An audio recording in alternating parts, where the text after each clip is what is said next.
Tonight I'm cooking roasted chickpeas and vegetables over quinoa, and I haven't made the chickpeas yet. They've been soaking overnight, so they've been just in this bowl overnight soaking in water. So usually around nap time or earlier if I can, I'll put them to cook. That way when I'm going to cook dinner later, they're already ready to use. So I just grab a pot and put this in the sink so I can rinse them and just look through them.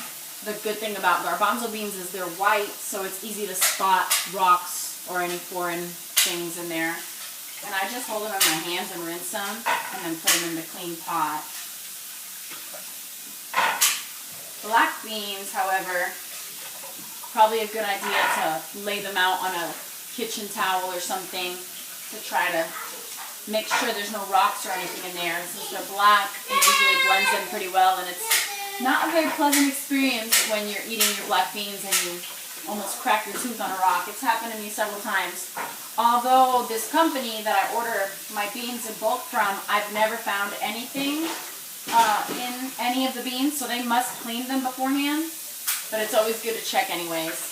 However, when I was buying beans from the grocery store before I started ordering in bulk, I would find rocks very frequently. And dirt, like dusty dirt, you know. So it's good to wash them and rinse them and make sure you look through them. And that's basically it. Now I just fill this pot with water about 5 to 6 inches over the beans. The thing about garbanzo beans that makes it easy is you're not going to use the liquid. Unless you're making like a kind of like black beans, the liquid you pour it over rice with sausage and potatoes and vegetables. But I'm not doing that. I'm actually roasting them so I can drain them later. It doesn't matter how much water I put in here. I don't need it to be a certain consistency or anything, so it's not going to be an issue. So, excuse me, boys. So I just put this on high until it starts to boil, and then I lower the heat a little, and I basically just check on it, make sure the water hasn't evaporated. If it has, I add as needed, and I just let it boil until they're really tender where you can just... Okay, it's time to start dinner. I have the oven preheated to 400, and I'm going to do some roasted veggies with roasted chickpeas. I have 2 sweet potatoes, just like a quarter of an onion because I want to mince it real fine so that it just like coats everything, and 2 cloves of garlic that I'll also mince really fine. And I'm just going to get this going, chop it up. I'm also going to do some frozen green beans, cauliflower, and broccoli. And normally I make this dish with yellow, orange, and red bell peppers, but I don't have any right now, which is disappointing because it's so amazing when I make it like that, but I'm sure this will be just as yummy. I do the sweet potato, onions. I guess the only difference, I'm switching out the cauliflower and broccoli for the peppers, but I usually do the green beans, the onions, the garlic, and the sweet potatoes. So that's something you could try. Beets will probably go really well as well with this, as the red. And I'll be serving this over quinoa. So, trying to eat the rainbow. Tomato would be yummy as well, roasted tomato in the summertime. And you can make the quinoa just plain, like a little salted, just simple, or you can dress it up with herbs or cilantro and stuff like that as well. So here's the onions, which will make them a little less obvious. The kids eat onions and garlic, but they just, when they see them, they're like, I don't like that. Yes, you do. You eat it all the time. They just don't realize they like it because they don't see it half the time. I don't try to hide it. You know how onions just like disintegrate when you cook them for a long time. So I'm making the sweet potatoes kind of small, like bite size. They'll take a little less time to cook that way as well. And today is Friday, end of a long week. So looking forward to the weekend. I've been trying to figure out like why this week has been so easy. Just like, you know, got most things accomplished and all that. And it's because it's my first normal week after the holidays. After traveling and after New Year's, and my husband's birthday is the day after New Year's, so that week is always a little busy for me, where most people go back to normal that week. I'm still like doing stuff and just extra things that you normally don't have to do. So this week was really nice to just be back to normal, relaxed, normal routine.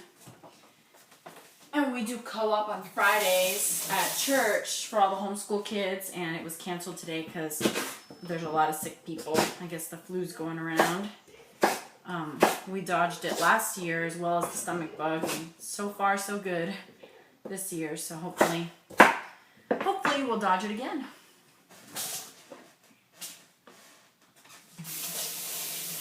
And that's all I have to chop. So cleaning my knife and cutting board.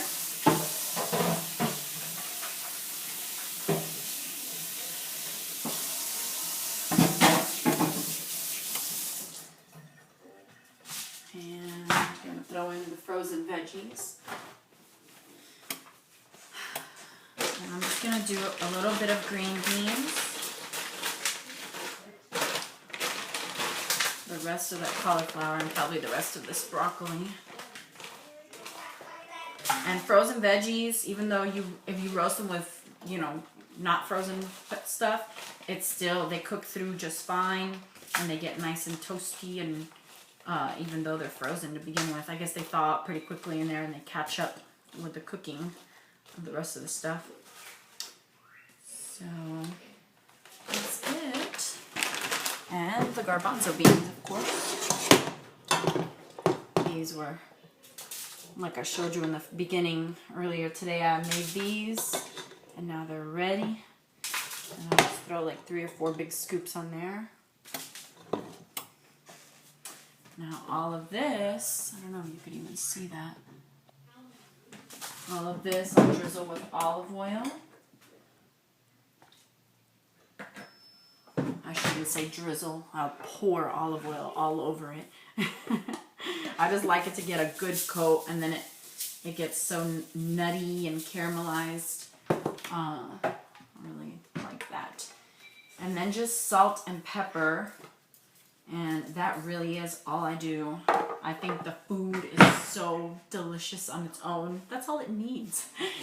You could do more if you want, but you don't have to.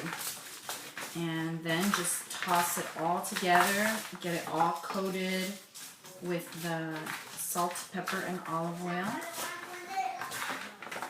And this will go in the oven at 400 degrees for about 45 minutes or so, depending on your oven. Mine takes a good 40-45 minutes. Sometimes I'll look, and if the broccoli's getting, like, where the florets are getting too black, I'll take them out. But I do like them to get a little toasty, especially the cauliflower. Oh, that's the best, when the cauliflower gets a little caramelized and the sweet potatoes get a little caramelized. You get such a nutty flavor mixed with the sweetness and garlic, and yum. Love it. I love making roasted veggies because you can do a little bit of everything, so you get a variety of nutrients, and it's so fast. You can just pop it in the oven. You can make this with rice, of course, instead of quinoa, but I try to switch up our grains. Do pasta some days, quinoa some days, millet some days, rice. Just keep it switching up for a little variety. And I try to do beans and veggies for most meals. Obviously, can't accomplish that every time, but like today we had a lot of beans at lunch, so I did a lot of veggies at night. And now for the quinoa, I don't know if I've cooked quinoa before for you guys, but whenever I hear somebody say they don't like quinoa, the first thing I ask them is, do you rinse it? Because a lot of people don't know you have to rinse it. If you don't rinse it, it tastes really weird. So rinse your quinoa. A cup will feed 4 easily, even 5 maybe. So it makes a lot, which is great. So it lasts a while, which makes the price worth it. And still, the price we get it for is pretty good. We get the Kroger brand. It's like $4, I think, for a pound. So let me grab that. I almost bought red quinoa this last time, but as I was walking away with it in my hand, because it was on sale, it was $1 cheaper than this, I was like, man, I've never tried this. Should I change this right now? I don't know. And I was out of this, so it was one or the other. So I may go get it next time. Well, I have this still, so we can try it, and if we don't like it, it won't be like I made this and, you know, I made that and then we didn't have anything else. But I have not tried red quinoa. We really like this one though. We make this for breakfast sometimes. Like I'll cook it in almond milk or in coconut milk and put like cinnamon and nuts and fruit in there. It's delicious. Or just make it plain and then warm it up with milk, almond milk or coconut milk in the microwave, and then top it with whatever you want. There's this yummy recipe I have where you cut up pecans, walnuts, maple syrup, bananas, and cinnamon and all that, and it becomes like this sticky, yummy topping, and you put it on top with almond butter. It's so good. We call it special cereal. So I'm rinsing the quinoa, and it doesn't take much. I just like swoosh it around in the thing here, the strainer.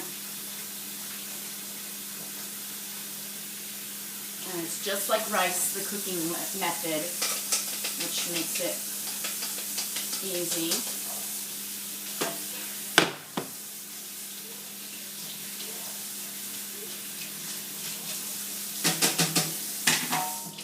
Now I'll get a bigger measuring cup.